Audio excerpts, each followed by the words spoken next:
Тэгээ Оросд одоогор бол ер нь Оросд сурж байгаа. Ягаад Оросд сурахаар шийдсэн? Өөр газар өөрийгөө төсөөлж чадахгүй л. Би Монголд мост 1 жил сурсан. Тэгээд ерөөсөө хинт ч хэрэггүй цагаа үрж байгаа мэн. Тэгээд тэр үед ойлгоод сургуультай явахаа болцсон байсан. Тэгэл за гэрийнхэнтэй ярилцаал явсан. Одоо Волгоград гэдэг хотод сурж байгаа тийм ээ? Тийм. Волгоград хотод одоо амьдраад ер нь чамд ямархуу санагдаж байна? Одоо яг гэр шиг болсон уу? Тентхийн ер нь бол тий урам рэп сцен одоо эсвэл хөгжмийн сцен ер нь ямар байна? Тэнд хипхоп биш ерөнхийдөө рок, пост панк, new wave хөгжсөн эсвэл underground тийм газар тэгээд ер нь бол хипхопо барьж үлдэхэд бол айгүй хэцүү гэх юм уу. Хаашаач ороод ер нь хипхоп сонсох боломжгүй ер нь. Тэгээ хаяа нэг underground газруудад нь нөгөө нэг хичмаа энтер гэсэн тийм юмнууд явж идэг. Гэхдээ бас remix өөрсдийнхөө болгоход өөрчилсөн.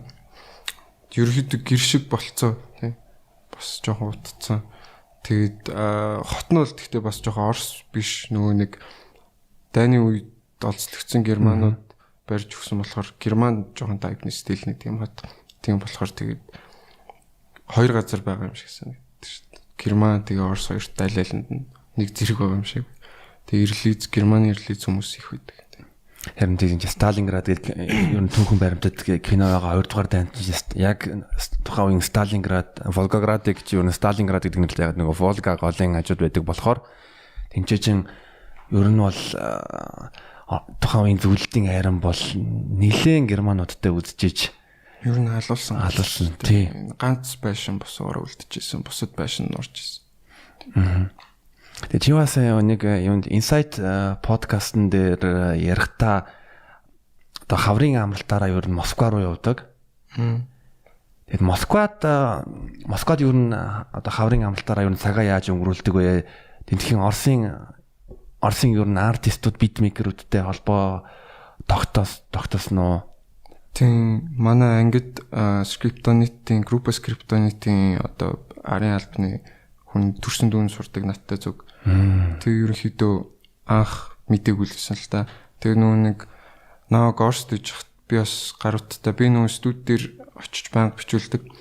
Тэнгүүт манай тэр хүн бас нэг амар сонирн байдлаар юуны Black Star-ын хэдэн одоо гэрээтэй битмейкерүүдийн нэгэнтэй холбоотой байсан.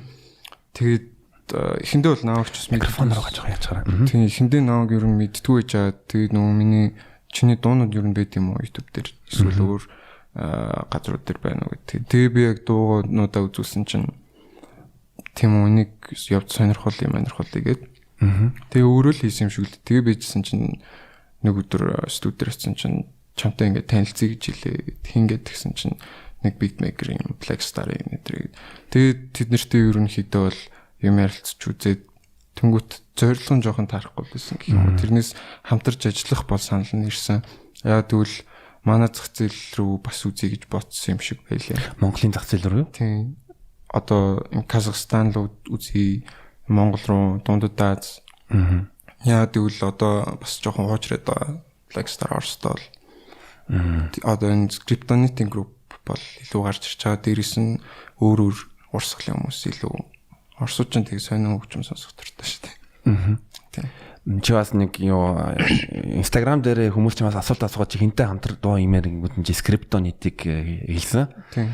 Би юу скриптонитыг яаж мэддэг вэ гэвэл өмнө одоо нэг өдөр Gasgold дээр T-Fest Ламбада болон бос дуунууд би өөрөө ер нь орос хэлээр жоохон яг баг цаг ойлгоно. Би Германд их сургууль сурж байхдаа Орос, Белорус, Украин оюутнуудтай хамт оюутны байранд амьдардаг болохоор яг тэднэртэй өдөр болгон харьцдаг сүлдээ бүр сайн найзууд болоод хоорондоо орсоор ярьдаг болохоор би хажууд нь байхдаа орос хэл сурдаг. Надад орос хөгжим одоо Баста, Скриптонит, өөрчин Триагрутика гэдэг хипхоп хамтлагуудыг надад сонсгож өгдөг байсан.